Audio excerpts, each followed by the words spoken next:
we get rolling this morning, a quick heads up. Over the last couple of weeks, you may have heard me talk about a $20 subscription deal. Well, that very good deal ends today. So, to remind you, you can get our core subscription for a whole year for just $20. 1 year for $20. That renews at $120 per year thereafter. If you don't subscribe yet, hit pause and get it done now. You can cancel anytime. Go to WashingtonPost.com/subscribe. That's WashingtonPost.com/subscribe. All right, on to the news. Authorities are learning more about the suspect in Charlie Kirk's killing. That's where we're starting the 7 from the Washington Post. I'm Hannah Jewell.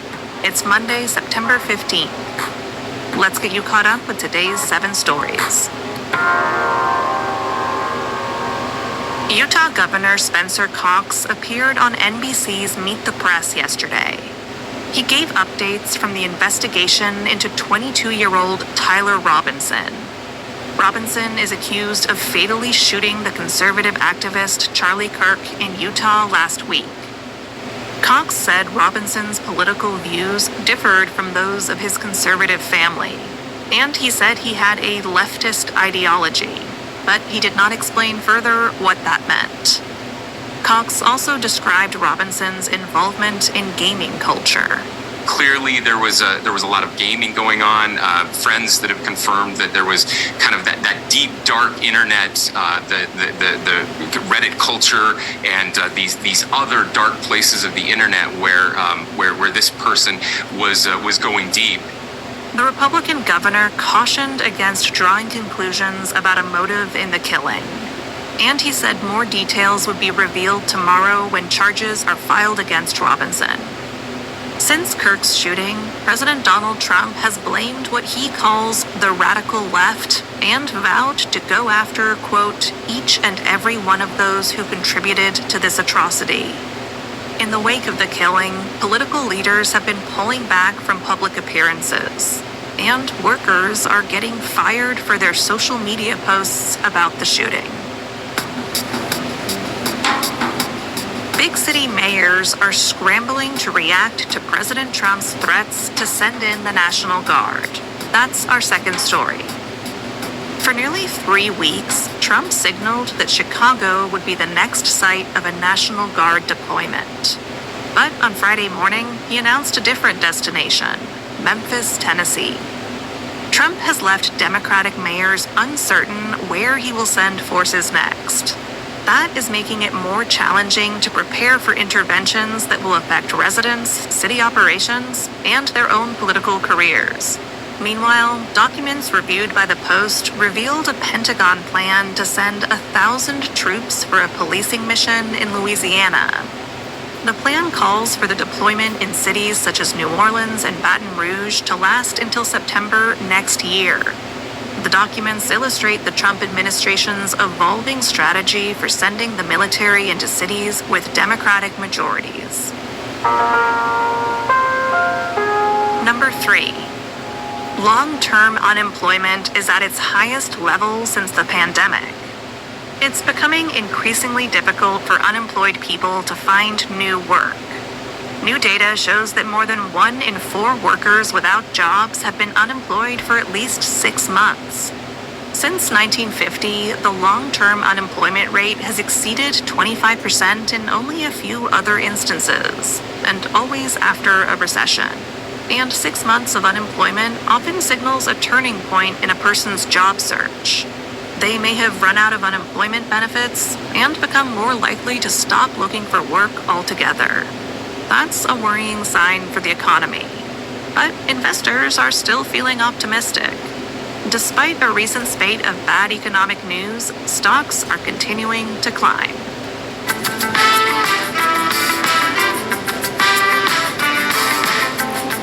Construction has begun on Trump's White House ballroom. That's our fourth story. This ballroom has been a long-held dream of the president. Details of the project remain shrouded in mystery, and it hasn't been submitted to the government body that would normally review plans for changes to federal property in the capital region.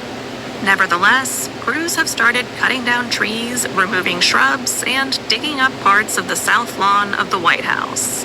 The plan is for a $200 million, 90,000 square foot ballroom on a site just off the building's east wing. The ballroom would be one of the biggest changes made to the White House in a century. Trump says he needs a larger space to host world leaders.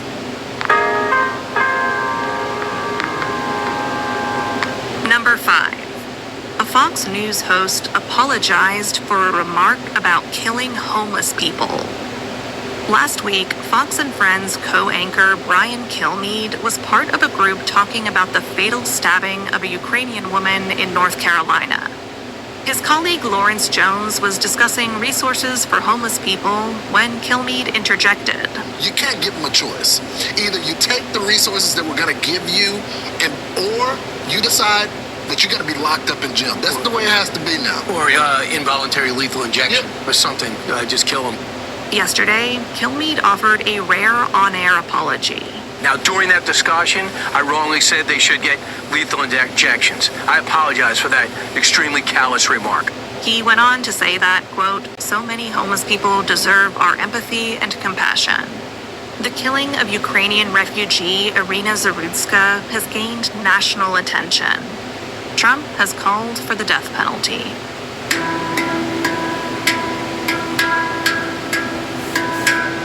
Number 6. 1 in 6 parents say they skipped or delayed their kids' vaccines. A new poll from the Washington Post and the Kaiser Family Foundation revealed new insights into how many parents aren't vaccinating their kids and why. 9% of parents have skipped the polio or measles, mumps, and rubella shots. Public health experts say that raises the risk of large outbreaks of potentially fatal diseases. The parents who are most likely to skip these shots, homeschool their children, are white and very religious, identify as Republican, or are under 35. The most common reason they give is their concerns about the vaccines themselves and their side effects. These findings come as Health Secretary Robert F. Kennedy Jr. is radically reshaping vaccine policy. Kennedy was formerly an anti-vaccine activist. And at number 7, new shows were big winners at the Emmys last night. Hollywood loves stories about itself, and Apple TV's The Studio had a huge night at the Emmy Awards.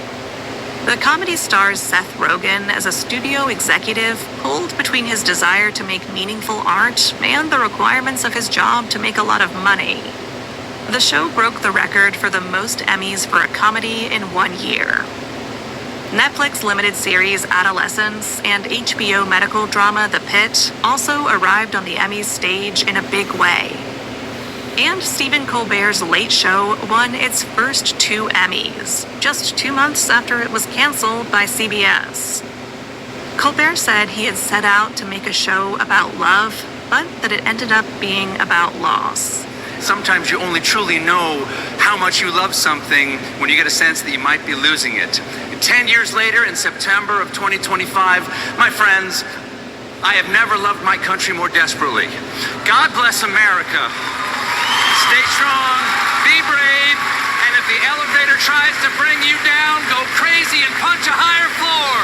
Woo! For more Emmys coverage from last night, including the all-important best looks from the red carpet, check out our newsletter this morning.